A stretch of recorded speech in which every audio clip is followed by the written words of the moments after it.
pharma companies. And the idea for us, we are 34 people in the company, and we do have around 20 people in research, all immunologists with a very strong background and scientific knowledge in order to develop new first-in-class projects, mainly in immuno-oncology, focusing on macrophages and myeloid cells, because we believe that's the next wave in immuno-oncology, and in autoimmune disease, obviously, working also in inflammation, for instance.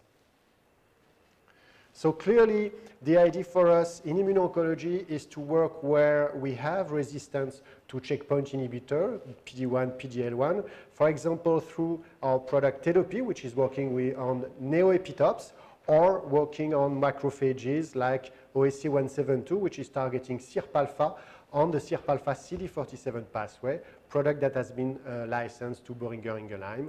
And in autoimmune disease, as autoimmune disease and immuno-oncology are always very well connected, as you have sometimes the same targets. So we are able to produce either agonist or antagonist in order to down-regulate T cells or up-regulate Tregs for the autoimmune disease part. And we believe that the three partnerships that we have with pharma companies, the various collaboration, international collaboration that we have with scientific labs, validate the quality of the science and the quality of the researchers that we have in our team.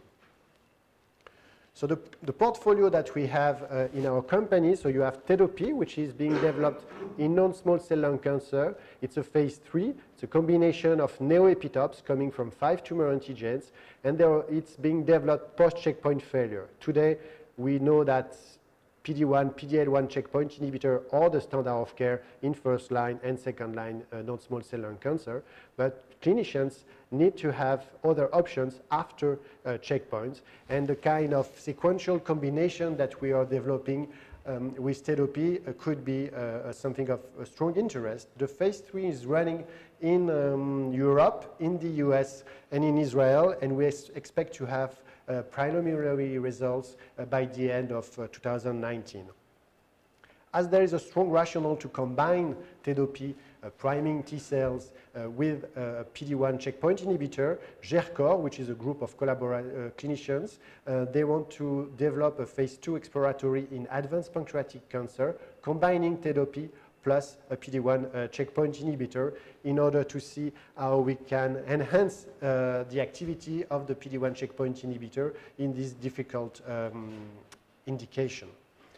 OSE 172, so it's an antagonist of SIRP-alpha on the SIRP-alpha CD47 pathway, licensed to Boehringer Ingelheim. We are in charge of launching the first phase 1, which will be launched by the end of this year in Europe in solid tumors, and then Boehringer Ingelheim will take over all the development of the product.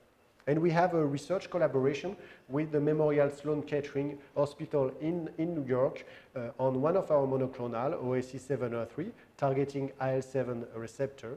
And we work with Prasada Dusimuli, who is a specialist of CAR-T, and he wants to see preclinically for the moment whether adding our monoclonal or the sequences of our monoclonal to its CAR-T construct makes sense for the patients. It's a way for us to enter the CAR-T space with our own product without having to develop the technology by itself.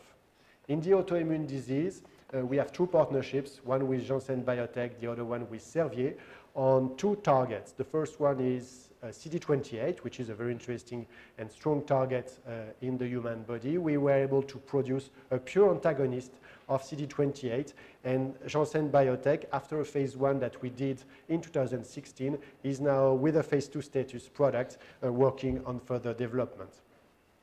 OSE 127, which is under option license with Servier, is an antagonist of the IL-7 receptor, so the fuel of the T cells, and we are going to start the phase 1 by the end of this year, and we will develop it in ulcerative colitis, while Servier, after exercising the option, will develop it in Sjogren disease. So if we focus now on Tedopi, so Tedopi, it's a combination of 9 neoepitopes and a T helper. They come from 5 tumor antigens. They have been modified to have a very strong binding either to the MHC or to the TCR in order to enhance the T cell response. There is a clear rationale to combine them, this product with checkpoint inhibitor. And we are now in the phase 3 after checkpoint failure. So the product is given either in second line or in third line after failure of PD-1 or PD-L1. And as I said, we have also a planned phase 2 in pancreatic cancer with Gercor. The idea is that neoepitopes are an answer, we believe, to the resistance to checkpoint inhibitor. We were able, by modifying these epitopes, to have a strong binding either to the MHC or to the TCR in order to obviously restore the immunosurveillance of cancer cells in HLA-A2 positive patients. That's the patients population where our product works. We have demonstrated that we induce T-cell memory response, and we have obviously a strong patent family and an orphan status in the US. Non-small cell lung cancer is and remains a very big unmet need and a very big market. Checkpoint inhibitors have changed the landscape. Nevertheless, they still work for 20–25% of the population. So you need additional options after the failure of these treatments, and that's why we have a strong feedback from clinicians and a strong interest in our current phase 3 in order to give options, additional options to the patients, and therapy is one of these options. The resistance to PD-1, PD-L1 is being studied a lot lately, and one of the suspected mechanisms is the HLA downregulation. What does therapy is that it helps through interferon gamma upregulate HLA, and as such has an effect on the patients and on the disease. We have been interested by the phase 2 results that we have seen in these HLA-A2 positive patients. We had seen a strong correlation between the response to the various epitopes and the survival. And we also had been very interested to see that for the patients who were treated with therapy more than 2 years, we could see that 25% of these patients were still alive after 4 years, knowing that 67% of them were metastatic, that they had received at least 3 lines of treatment, and we even had 9% of brain metastasis patients in this study. So the current clinical trial is being developed right now in Europe, in US, and in Israel. We will have the first results on 100 patients by the end of 2019.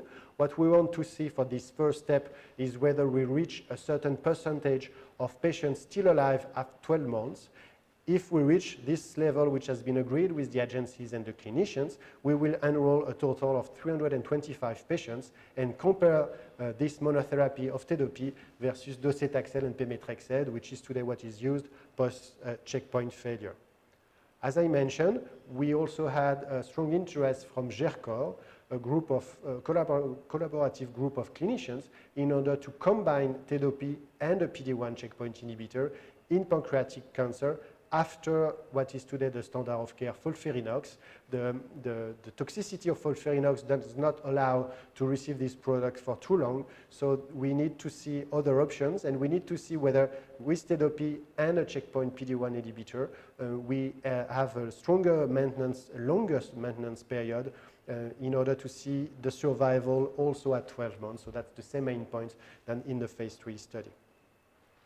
As I said, coming from transplantation, we have a strong knowledge of macrophages and myeloid cells, and we know that's the next wave in immuno-oncology. So our first product has been licensed to a Boehringer Ingelheim. It's a pure antagonist of SIRP-alpha on the SIRP-alpha CD47 pathway.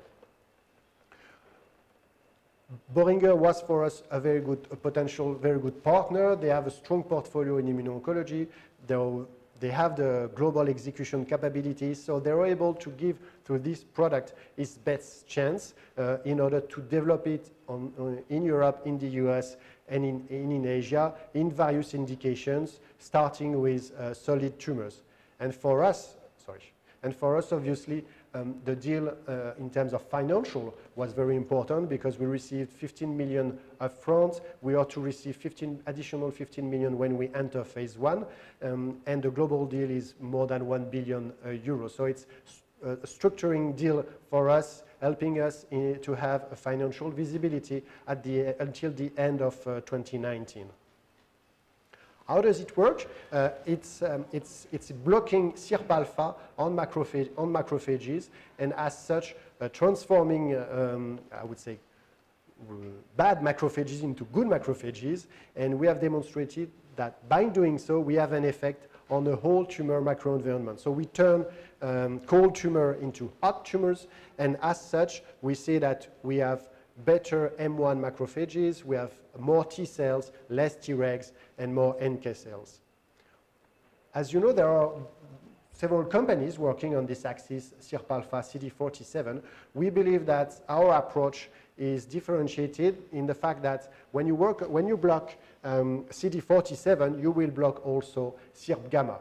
And as such, you might prevent a T cell expansion. Our product, by blocking only SIRP-alpha, does not block SIRP-gamma, and as such, allows a more stronger T cell expansion, making it a good rationale to combine with PD-1, PD-L1.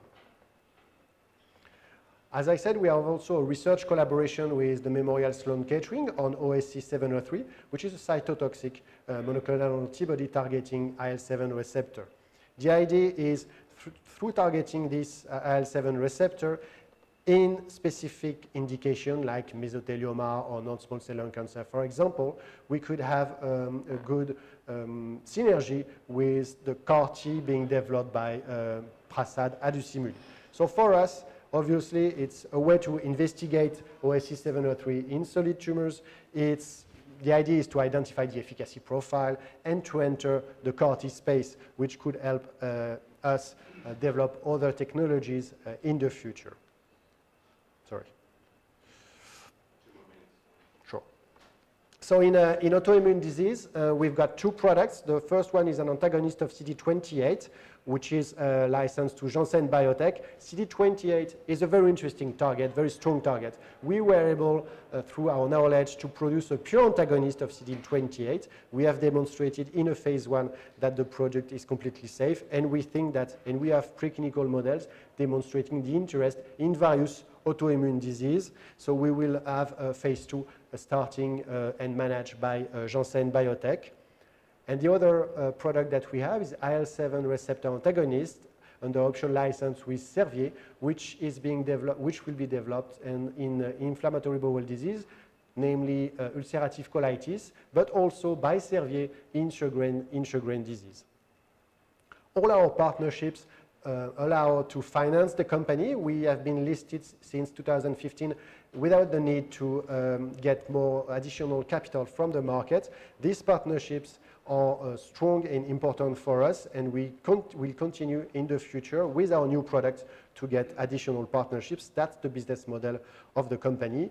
And we do have also either academic or public companies helping us in order to develop the company. So in order to finalize all this, we have a major immuno-oncology programs addressing unmet needs, Tedopi in phase 3 after checkpoint failure, in pancreatic cancer combining with checkpoint PD-1. We have 1 product entering phase 1, OSE 172, targeting macrophages, and we will have also OSE 127 in autoimmune disease, which will enter phase 1 by the end of this year, while FR104 is managed by Janssen Biotech for a phase 2 status, and we will have obviously our new research project that will be disclosed in 2019. Thank you very much. Thank you, Alexis. Any questions? No questions in the room. Thank you. Thank you.